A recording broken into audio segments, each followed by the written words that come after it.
Good morning बच्चों। सुबह हो गई है, आप लोग भी उठिए। और मैं तो आपके लिए मेहनत लगातार कर रहा हूँ, आप भी हमारे चैनल पर मेहनत करिए और अच्छे से अच्छे क्वेश्चन को करने की कोशिश करिए और हमारे चैनल के साथ पढ़ते हुए गुनगुनाते हुए आगे बढ़ते रहिए, बिना किसी हेजिटेशन के, बिना किसी चिंता के। खुशी के माहौल में आप पढ़ते रहिए और हमें भी उसका आनंद मिलता रहे। चलिए बच्चों, आज हम पढ़ने वाले हैं जो नॉन जेनेटिक आरएनए था, नॉन जेनेटिक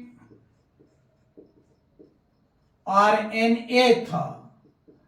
उसका पहला पॉइंट था आपके पास आरएनए। क्या है? आरएनए।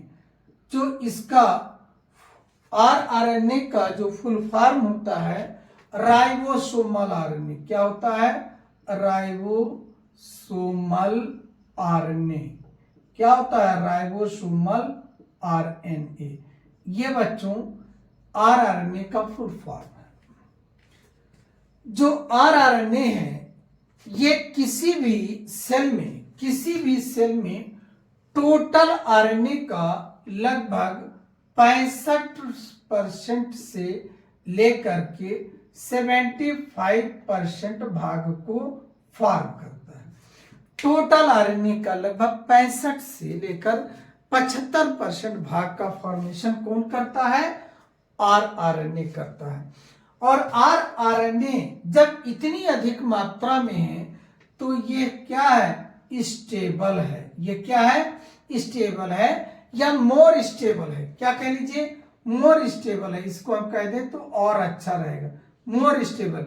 किसी भी सेल में ये मोर स्टेबल है, दैट मीन्स इसकी मेजॉरिटी, इसकी अमाउंट क्या होती है?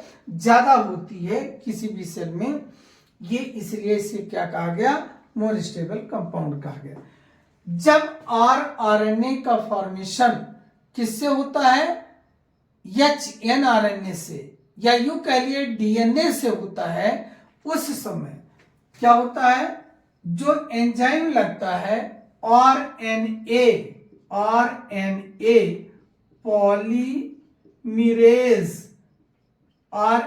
पॉलीमरेज फर्स्ट का यूज होता है।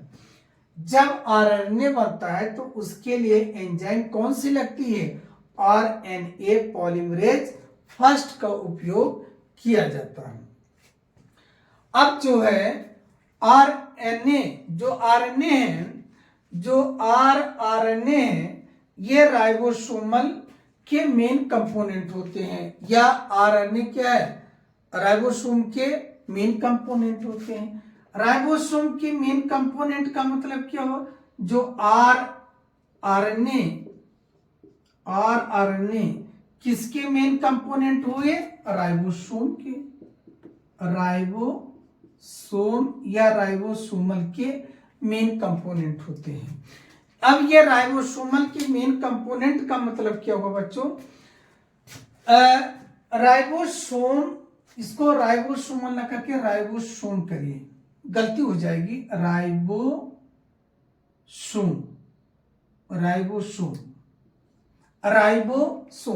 ये राइबोसोम का आरएनए राइबोसोम का मेन कंपोनेंट है। दैट मीन्स ये प्रोटीन फॉर्मेशन के लिए यहां पर क्या करेगा? मदद करेगा। तो यहां पर देखना होगा हमको, क्या देखना है? कि जो 70S राइबोसोम है, क्या है?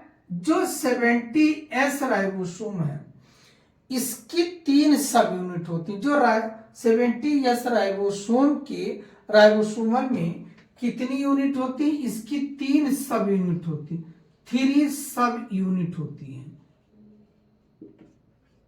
कितनी सब यूनिट होती है? 3 सब यूनिट होती है। और जो 80S राइबोसोम होता है उसकी 4 सब यूनिट होती है। 70S राइबोसोम की 3 सब यूनिट और 80S राइबोसोम की कितनी? 4 सब यूनिट होती हैं। अब यहां पर इसको छोटा कर दें, ये जो आरएनए का मेन कंपोनेंट क्या है, राइबोसोम। आरएनए राइबोसोम का मेन कंपोनेंट है। अब 70s राइबोसोम की कितनी यूनिट कहा गया, 3। अब देखिए यहां पर 70s राइबोसोम की 3 सब यूनिट, यहां पर कितना 30s और दूसरा लीजिए आप 50s।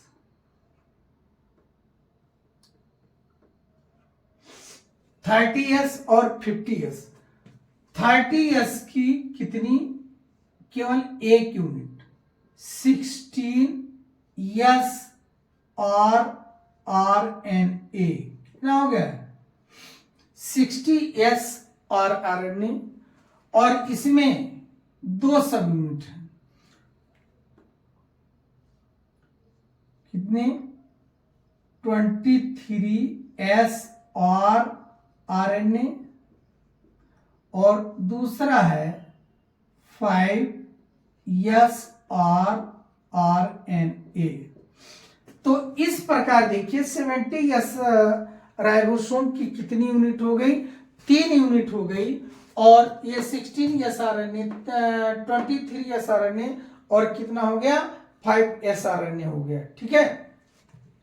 अब इसके बाद क्या करते हैं, आगे बढ़ते हैं इसके 80s राइबोसोम में। तो यहां पर कितना हो जाएगा 80s राइबोसोम में क्या करेंगे, 80s राइबोसोम की 2 यूनिट होगी, और ये क्या हो जाएगा 40s, और दूसरा हो जाएगा कितना 60s, कितना हो जाएगा 60s। इसमें कितना हो जाएगा, इसकी जो हो जाएगी 18s राइबोसोम, कितना होगा 18s RNA। RNA का मतलब राइबोसोमल RNA, और इसकी जो है 3 सब यूनिट हो जाएंगे 28s RNA, और फिर हो जाएगा 5.8s RNA, और लास्ट हो जाएगा 5s RNA। देखिए अब यहां पर देखिए 70s के 3 सब unit 16s RNA, 23s RNA और 5s RNA। 80s राइबोसोम की 2 बड़ी यूनिट और इसमें 4 सब यूनिट हैं, 18s RNA, 28s RNA, 5.8s RNA and 5s RNA। तो इसकी 2 बड़ी यूनिट, इसकी भी 2 बड़ी यूनिट, इसकी 3 छोटी यूनिट, और इसकी कितनी हो गई 4 सब यूनिट। तो देखिए यहां पर जो RNA है, किसी भी सेल में पाए जाने वाला सबसे अधिक RNA होता है, और ये अधिक मात्रा में पाए जाने वाला होने के कारण इसको स्टेबल कंपाउंड या स्टेबल पार्ट ऑफ किसी भी राइबोसोम का स्टेबल पार्ट कहते हैं, या मेजॉरिटी पार्ट का फॉर्मेशन करता है। और RNA जो के फॉर्मेशन में जो एंजाइम इस्तेमाल होता है, RNA पॉलीमरेज फर्स्ट का इस्तेमाल होता है, और RNA जो होता है राइबोसोम का मेन कंपोनेंट होता है। जो ये RNA होता है वो राइबोसोम का मेन कंपोनेंट होता है। अगर इस तीर को इधर लगा दें तो आपके समझ में और कुछ अच्छा आएगा। मतलब ये क्या है, राइबोसोम का मेन कंपोनेंट क्या है, ये है राइबोसोम। यहाँ पर देख लीजिए, थोड़ा सा देख लीजिए, राइबोसोम जो होता है बच्चों कुछ ऐसे होता है, और ये राइबोसोम होता है, ये कुछ ऐसा होता है। राइबोसोम की ये छोटी इकाई है, ये बड़ी इकाई है। छोटी इकाई और बड़ी इकाई मैग्नीशियम आयन के